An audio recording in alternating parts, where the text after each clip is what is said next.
You can see it approaching. As you get closer, it gets bigger. This massive pond with two long pipes feeding to it from a blessed river. One a gleaming gold and the other a stunning silver. Your fingers lead to linger as your feet become limber. The smell is the most beautiful smell that you have ever smelled. Sweeter than any musk the world could ever sell. Whiter than any milk and sweeter than any honey. Ready to fulfill the rumbling inside your tummy. People all surround it, making their way one by one. You can see them in the distance like shadows under the sun. Some will come with limbs shining white from wudu like doves, for a moment of relaxation after all the reckoning is done. Drinking all that they can drink until all their thirst is dry. From vessels whose number is like the stars up in the sky, hovering over its rim, wishing you could just try. A taste of this lake would surely leave you satisfied. But before you can dive, you catch a glimpse from your eye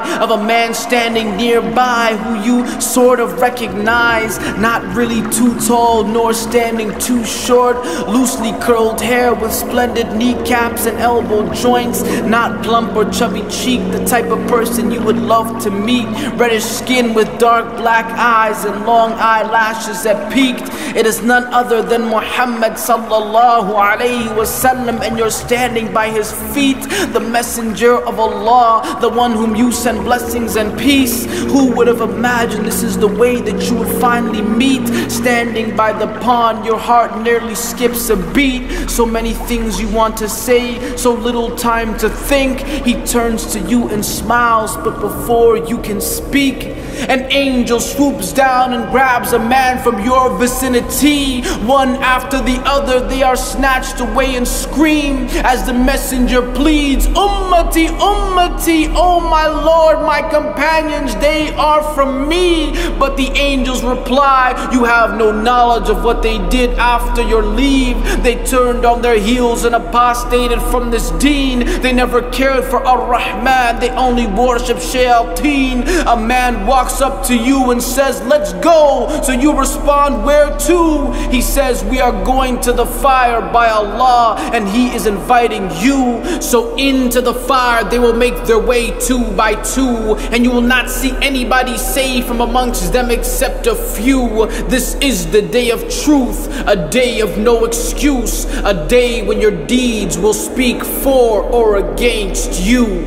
بسم الله الرحمن الرحيم إنا أعطيناك الكوثر فصل لربك وانحر إن شانئك هو الأبتر. In the name of Allah, the most gracious, the most merciful.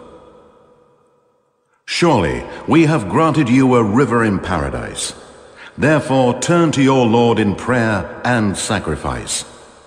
As for he who makes you angry, he will be cut off from future hope.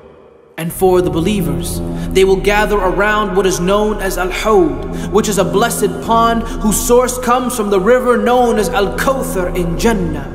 But amongst our nation, there will be people who before getting to drink from Al-Hawd will be snatched away screaming and pleading in front of the Messenger of Allah. Imagine, they have reached so close and were almost there. What was their crime, you might ask?